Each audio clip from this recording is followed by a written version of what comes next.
Well, it's officially my birthday show, and we've got new numbers for the newest 49ers. We're going to cycle through all of these, and then you can guess the number of the night. How old am I? You can go ahead and put it in the comment section. That's going to be the last number that we reveal today, David Lombardi's age. But we have De'Zhaun Stribling's number. It's going to be number 15. Now, this right here is from NFL jersey numbers. It is a Twitter account or an account on X, and they unveiled all the 49ers numbers today. There are a couple duplicates because with the 90-man roster in the offseason, guys essentially have to fight for a number. You don't know who's going to make the 53 and who's not. But obviously, De'Zhaun Stribling will, health permitting. And it is notable because he has taken Jauan Jennings' old number, and he has also taken Jauan Jennings' old position with the 49ers, the big slot. So Jennings, don't expect them to be walking back through that door anytime soon. These will mainly be coming in random order, so I could talk about all of these players as we go through the numbers. This is Patrick McMorris, the veteran safety, whom the 49ers signed just a few days ago, brother of Malik McMorris, both Cal guys. Patrick McMorris is going to be competing for a spot on that 53-man roster at a position that might have one more opening for San Francisco on that 53. We know Malik Mustafa, Marquise Siegel, and Jair Brown are on the inside of the picture as of right now. This is Ephesians Pricesock. He's going to be wearing the number 26. By the way, the 25 last year belonged to Jason Pinnock. He's gone now back to the New York Giants. Ephesians Pricesock takes Chase Lucas's jersey number. I believe Chase signed with the Tampa Bay Buccaneers. I can double check on that. Yeah, he signed with the Buccaneers. So Ephesians Pricesock out of the University of Washington, tall corner, 6'3", had a few pass interference penalties last year, got a little grabby on film. He's going to have to develop that out of him, right? That's going to be key for Jerry Gray, the 49ers' new DB coach, and for Raheem Morris, the new defensive coordinator, who, by the way, is speaking to the Bay Area local media as the 49ers DC for the first time at 12:15 p.m. Pacific time on Thursday. That kicks off the 49ers rookie mini camp. Next one is Sincere McCormick. He's going to be wearing the 35. I believe he had that last year when he had a cup of coffee with the 49ers on the practice squad. McCormick, the veteran running back with San Francisco. Of course, Stribling wearing the 15. Now we move to, I believe this is Zach Thomas. This is a veteran offensive lineman, offensive tackle, who's been with the 49ers now throughout the entire offseason, signed the futures contract with the 49ers back in January. He's going to be wearing the 61. This is Enrique Cruz Jr., fifth-round draft pick, fast offensive tackle. We've talked about this a lot. We'll talk about it more tomorrow. He gets number 69. That belonged to Mike McGlinchey for the 49ers back when he was drafted in 2018. First-round pick at number 9. Enrique Cruz Jr. wears number 69. Carver Willis, 49ers fourth-round pick out of the University of Washington. Teammates with Ephesians Pricesock, gets Joe Staley's old number 74. Carver is going to be in competition for San Francisco at that left guard position. He was a tackle in college. 49ers, though, think that he's a guard in the NFL. He's got shorter arms than Enrique Cruz Jr., and he's not as fast. And so they view him as more of a phone booth guy along the interior line. Brett Toth, Ben Barch's old number 78. So Barch signed with the Detroit Lions, started the season for the 49ers at left guard. Last year, there's a chance that Toth, who came over from the Philadelphia Eagles, starts for the 49ers at left guard this year, although they might be looking at him more as a backup center or even maybe somebody to compete with Jake Brendel at the center position. But Toth, good story. West Point guy. Now, the military connections in this 49ers team are cool. Stribling, Romello Height, we're going to see his jersey in just a second. The 49ers' top 2 draft picks, both sons of longtime Marines. Brett Toth went to West Point. He went to the military academy at West Point, played football there, and then developed into a solid NFL offensive lineman, signed with the 49ers. Cap hit about $2.5 million this year for Brett Toth. Colton Dowell, veteran receiver on this team, played a little bit for the Titans in the past. He is going to be wearing the number 84. That belonged to Kendrick Bourne for the 49ers last season. So Bourne now with the Cardinals. Colton Dowell is going to be wearing the number 84 for the 49ers this year. This is Jaden Duggar. So the 49ers traded away D. Winters. Remember, they had 9 linebackers on the 53, or on the 90 man, I guess I should say, entering the NFL draft. We figured the only way they pick one is if they send Winters away. They did. They got a 5th round draft pick in return for D. Winters. They used a 5th rounder for Jaden Duggar out of the University of Louisiana. He is going to wear Winters' old number 53. Of course, that also belonged to Navarro Bowman. If we want to go into some 49ers history, then Navarro Bowman, that's the jersey number of the pick at the stick to close Candlestick Park. There he is, Romello Height, 49ers edge rusher, 94. So Yetur Gross-Matos had that number last year. Yetur has not re-signed with the 49ers. Do not expect him to re-sign with the 49ers. Romello Height is going to have that number 94. Now, remember, these numbers can change before the start of the regular season. You got to give these guys numbers over the course of the 90-man roster period and the offseason. And then guys can get cut, something in the 50s, the 40, even a single digit might open up, and then guys can switch. You've got to be locked into your number by the time that roster cuts down and the regular season starts. Now we're moving back to the receiver position. Single digit here, by the way. This is Will Pauling out of Notre Dame. Will Pauling going to be playing that slot receiver position, competing for a spot on the 49ers roster, maybe even the 49ers practice squad. Notre Dame's most reliable target as of late. This belongs to Will Pauling, the number 4. I remember Emmanuel Mosley once wore the number 4 for the 49ers. Now, this might be the best name on the 49ers. It's at least in competition for that. This is Jack Bouwmeester, punter out of the University of Texas. He's going to be giving Corliss Waitman a punting competition. Bouwmeester is right-footed. Corliss Waitman is left-footed, and we'll see who wins. But 2 new punters for the 49ers. Bouwmeester wears the 14. Sam Darnold used to wear the number 14. So did Jalen Hurd. Going through the 14s in recent 49ers history in my head. But Bouwmeester has it now. Here's another receiver, Wesley Grimes out of NC State. Taller receiver, 6'2", undrafted free agent. He's going to be wearing the number 18. All right, now we move to another Notre Dame player, a safety, Jalen Stroman out of Notre Dame. They like to give 38 to safeties who have an outside chance of making the roster. Jalen Mahoney once had the 38. Jalen Stroman, undrafted rookie, now has the number 38 for the 49ers. Mikhail Kamara, the University of Indiana pass rusher, gets the number 59. Curtis Robinson's old number. Undrafted free agent from the defending national champs. Somebody who had double-digit sacks 2 years ago, back when he was pinning his ears back and rushing the same way the 49ers are going to ask him to rush. I think Indiana changed his assignment at least a little bit this past year, so not as productive for Mikhail Kamara, who became an undrafted free agent, but 49ers are happy to have him. He's going to wear 59. All right, now we're talking. We're going to talk about Bryson Eason, defensive tackle out of Tennessee. He gets to wear the number 67. Remember, Justin School wore the 67. Now it belongs to a defensive lineman, not an offensive lineman. By the way, Justin School is still in this league.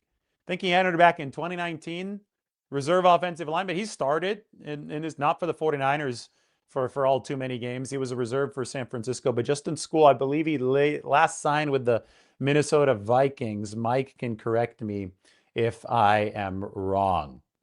Now, James Thompson Jr., this is defensive tackle, is going to wear 75. For some reason, a defensive tackle wearing 75 reminds me of Julian Taylor. Guys, remember the defensive tackle out of Temple for the 49ers? Julian Taylor didn't play a whole heck of a lot, didn't last throughout his whole rookie contract, but he wore 75, and James Thompson is going to wear 75 as well. A defensive tackle out of the University of Illinois. Khalil Dinkins. Okay, so I'm corrected. Justin School is still on the Bucks. I thought that he had signed somewhere else, but he's still on the Tampa Bay Bucks. Didn't he play for the Bucks against the 49ers last year? You can look that up as well. But shout out to the old number 67, Justin School. All right, Khalil Dinkins is a tight end out of Penn State. Blocking tight end. Maybe he pushes for the 4th tight end spot. In the past, the 49ers had liked to carry 4 tight ends. I don't know if that's still going to be the case for San Francisco this year, but they have conserved space at tight end in recent times, and if Dinkins can force his way onto this football team, he would be the fourth tight end behind George Kittle, Luke Farrell, and Jake Tonjes. Grayson Halton, I know a lot of people have been waiting for this one. Kalia Davis's old number was number 93. Grayson Halton, the explosive defensive tackle out of Oklahoma. The more you watch this guy's film, the more impressed you come away with it. I mean, he gets upfield really quickly. I think it was Dane Brugler said that he closes like a banshee if he's got an open lane. It's true. A tremendously explosive player. I've got a surprise interview for you guys tomorrow. You can guess who's on that interview, but Grayson Halton, we talk about him. Let's put it that way. And he's going to be wearing the number 93. All right, now we get to the running back position. Kalon Black is going to wear the number 26. So the 49ers are going to have a DB with 26 and a running back with 26. We'll see what happens. I would expect Kalon as a third-round pick to make the 49ers 53-man roster. We'll see if he sticks with 26 or if he changes numbers at that point, but he's going to be starting out at this rookie minicamp in number 26. And that is the same number as Emmanuel Prysock. So Prysock, the cornerback, will wear 26. Kalon Black will wear 26. If they both make the 53, one of them is going to have to change jersey numbers. So now you guys get to guess how old I am, since I'm gracious enough to do a birthday show for you. Didn't have to go live, but we had numbers news. So we're doing the birthday show. It was one of those numbers is my age. So I want to see the guesses in the comment section right now for my birthday. And I'm going to give you a couple hints from 49ers history. And I'm just shuffling through the numbers right now. Okay, I found the number that corresponds with my birthday, or my current age now. Cinco de Mayo birthday, by the way. Cool. But I can give you guys a couple hints here in 49ers history to see if it might help you get it right. Now, unless you're a cheater, like you're not going to look, right? I hope people don't look. I'm also going to look at some of the super chats here. I really appreciate it. Thanks, Natasha. Thanks again for this one. I'm not going to answer any questions this very second. And thank you, Scott. I appreciate that. The 49ers, to just briefly answer your question, yes, the 49ers, I think they're more than a sleeper contender. They won 13 games last year, and they've presumably improved the roster this year. They are a contender. If you've got one of the best quarterbacks in football, then you are a contender. Brock Purdy now should have a receiving core, and he should have a defense, health permitting. Those are things that he hasn't really had in recent memory. Yet the 49ers still won 13 games, even though Purdy got hurt last season. So yes, the 49ers are contenders. But, do not look this stuff up. But I will give you a hint as to my age. At my age currently, Jerry Rice played all 16 games of a regular season for the 49ers. He caught 75 passes, and he had 805 receiving yards. He was also carried off the field by his teammates at Candlestick Park after his final game at that legendary venue wearing the red and gold. So it was Jerry Rice's final season as a 49er at the age that I just turned today on my birthday. It also happened to be Steve Young's final season as a 49er at the age that I just turned. So I'll let you guys guess. I'm going to go into the comment section. We'll see if we have any winners. Anybody guessing how old I am? No, I'm not 45. Are you guys kidding me? I'm not 39. Not 45. I'm definitely not 35. No, I'm not 35 either. I think some people now are starting to get the correct age, and I'm not going to hold you guys much longer. The correct age right now, I'm Jalen Stroman's jersey. I turned 38 years old today.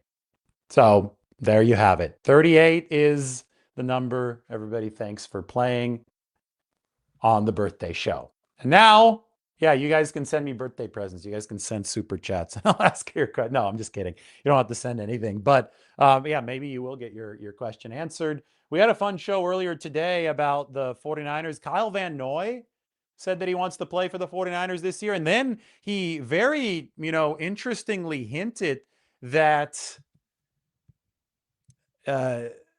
Joey Bosa is somebody the 49ers really, really love, is what he said. He said the 49ers really love Joey Bosa. So I'm just adjusting this little mic stand to bring the mic a little bit higher up. It's been slipping on us a little bit over the course of the show. But Joey Bosa is somebody who I've reported the 49ers are interested in, but the money hasn't lined up. Maybe now it will line up.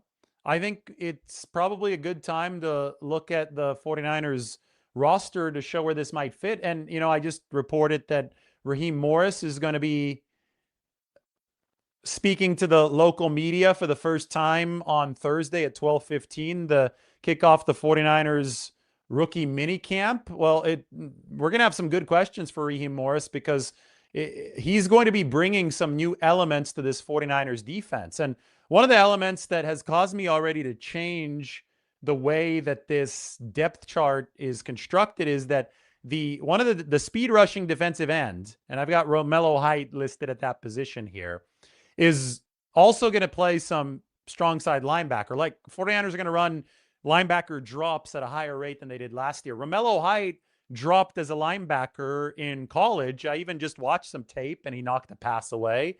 He's got some feel in space. The 49ers have been open with saying that they're going to use him in that kind of fashion. We haven't yet heard directly from Raheem Morris, but I think that he's got the history and obviously the pedigree to be able to evolve the defense. Might the 49ers, like the only player that I see currently on this roster as a defensive end that maybe Cam Sample can drop a little bit, but he's more of a D-end, D-tackle combo. The only player that I truly see dropping into coverage as a defensive end is Romello Height. The 49ers might want to employ two of those guys, including one veteran, to help bring along the rookie, even though Romello's not that young. He's 25 years old. Kyle Van Noy has been a 3-4 drop defensive end outside linebacker type of player. Joey Bosa's done some of that in his career. And the reason I bring up Joey is because Kyle Van Noy today on Kay Adams' show said that he's really interested in playing for the 49ers. He thinks they've got something cooking there. I don't know if the interest is mutual. Maybe the 49ers wouldn't be planning on bringing him in until the regular season in case there were some veteran needs midstream. But the Bosa comment was really interesting. And it leads me to believe that if Morris is interested in Joey Bosa and in Kyle Van Noy, maybe, Sam Okawanu, who I think is more of a 4-3 defensive end, maybe that's somebody who would be on the outside looking in if the 49ers brought in another veteran. Maybe that's the player whom you might be able to trade for a lower round pick come training camp. They just gave him another deal, but it's not that much guaranteed money. It's somewhere between $1 and $2 million guaranteed. Could it be a really tradable contract that the 49ers gave Sam Okawanu? And who knows if they can find Joey Bosa or Kyle Van Noy, who's going to be 35 years old at their price point. And maybe it doesn't happen now. Maybe it happens closer to the regular season for somebody like Van Noy. But the 49ers can find that. I think it would make sense given the fact that they are expanding the desired repertoire of that defensive end position to include some drops into coverage, the 5-man fronts, some more 3-4 properties. And they've already shown their willingness to go in that direction by drafting Romello Height out of Texas Tech. So just some interesting food for thought on this beautiful Cinco de Mayo. Tuesday, May 5th. The birthday, back in 1988. Now, not to put too much pressure on my daughter or anything, who obviously was born just a couple weeks ago, but I was born in 1988, right? So you guys probably should do some math on 49ers history now. May 5th, 1988, 38 years ago, tonight I was born. The 49ers at the time were coming off of a devastating playoff loss to the Minnesota Vikings. They were the number 1 seed in the 87 season playoffs. Divisional round, played at Candlestick, January 1988. And they lost to the Vikings. Brutal loss. That was Steve Young's first year with the 49ers. And then there was a big quarterback controversy. And they were thinking about trading Joe Montana over the course of the 87 to 88 offseason. They obviously didn't do that. But then Bill Walsh, after I was born in May of 1988, yo-yoed Steve Young and Joe Montana, and that's when the run against the Vikings happened, right? They played the Vikings again twice Young beat him with his 49-yard run, gets away again, and then they played him again in the playoffs, and they got their revenge. After I was born, the 49ers won the next two Super Bowls. They won in January of 89. That was the 88 season. That was John Taylor. That was 92 yards. Joe Montana, John Candy. Look, there's John Candy in the stands. And then Jerry Rice going nuclear. And then John Taylor catching the game-winning touchdown. And then the 49ers just completely obliterated the Denver Broncos in the 89 season. That was January 1990, 55-10 at the New Orleans Superdome. It wasn't until I was trying to think, 1991 playoffs when the New York Giants beat the 49ers in the NFC Championship games. That was January of 1991. At that point, I was 2.5 years old. It wasn't until I was 2.5 years old that the 49ers were no longer defending Super Bowl champions. So it took them a while to lose a Super Bowl or lose a playoff game after May 5th, 1988. So we're not going to put too much pressure on Savannah, but maybe that little statistic, that little nugget, if you will, does indeed do that. Did you guys Google my birth year? You guys are such cheaters. Unbelievable. I thought that we had some honor in the comments section, but I guess not. You guys can make up for it, though, by sending some good questions. Should have been 55-3. Did Denver luck out with a penalty? Sorry, I'm not old enough to remember. Again, I was 1.5 at the time that game happened in New Orleans. So I know it by 55-10, but maybe it should have been, maybe you're right. Maybe it should have been 55-3. Crazy. That was, speaking of the 1989 49ers, that's the most dominant team that we'll ever see because they outscored their playoff opponents by 100 points. That's never going to happen again. I would wager good money if I were a betting man. I'm not. We don't take gambling sponsorships on this show. You guys should hit the subscribe button for that. I think we're the only ones that don't. They've approached us. They're like, hey, here's a lot of money. I'm like, no, we're not going to go in that direction. But if I were a betting man, I would say that they're not going to be a team again in NFL history to outscore its playoff opponents by a combined 100 points. The 89 49ers did that. So I would say that's the most powerful team that we have ever seen. They went 14-2 that year. They lost twice. I believe they lost the game where they were resting starters as well. The 84 team went 15-1. 81 went 13-3. I believe the 94 49ers went 13-3, but they also lost the game where they're resting starters at the very end. This mic arm is upsetting me a little bit. Hold on, I gotta fix this, guys. We're testing a new mic arm, and this should improve. Oh, it's because maybe I didn't tighten this one enough. This should improve some of the audio of our shows because we get a mic in a better spot in this room. But I think I'm just kind of loose with the actual connections here. And I think that's why it's falling as I talk. But hopefully you guys can hear me loud and clear. Appreciate it. Thank you for the birthday wishes. I appreciate you, Ryan. Thank you for being a frequent commenter on the show. I believe in the purity of the game. I like, and you guys will see that you guys probably have already seen. I'm not a big mock draft fan. I think they're fake. I don't think that they reflect reality. I'm not a big betting guy, and I'm not a big fantasy football guy. And you can play fantasy football if you want, but if you want analysis of, stuff that's detached from actual football, you're probably not going to find it here. I'm going to analyze things on a team-wide level, right? I like the strategy. I think it's a beautiful game. I think football is a awesome tactical sport. And I hate turning on a TV and thinking that I have to cheer for one guy to score a touchdown and then cheer for a guy on the other team to score a touchdown against the first guy's team. I mean, to me, it just defeats the whole purpose of football. Like, I want to cheer for a collective of men. Like, I want to cheer for these 53 men to beat the crap out of the other 53 men and to find ways, use ingenuity, use coaching precision, use tactics to beat the other 53 men.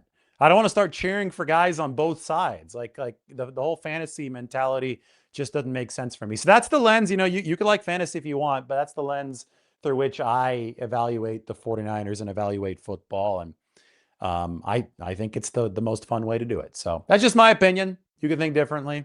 Not a big deal, but that's where we're at this channel. Yep, 1984 was a loss to the Steelers. What position battles are the ones to watch? Everything. I'm saying, I know that. Here's a question: what's going on with Debo? He's still a free agent. Are there numbers for Christian Kirk and Mike Evans yet? Isn't Mike Evans wearing the? He's wearing a single digit, isn't he, Mike? No, is he wearing? Mike or Taza can tell me what number Mike Evans is wearing. I just forgot. Or is he? Is he going with a 14? Is he going to Ricky Pearsall's old number? You guys will know better than me in the comment section. I lose track of all this stuff. I had notes for all the other numbers as I was going through them. So I know Kirk and Evans do have numbers. Hopefully I hear from Mike here in a second to tell me exactly. Mike Evans is number 5. Yeah, Mike Evans is number 5. I appreciate it. Thank you. We really appreciate that. That will help us get a nice little sandwich or something. Yeah, Evans is 5. You guys are right. And is Christian Kirk number 3? I think Christian Kirk is number 3. This is good. You guys all know Mike Evans' number off the top of your heads. I forgot. I've had a lot going on though. Like I haven't really slept in 2 weeks.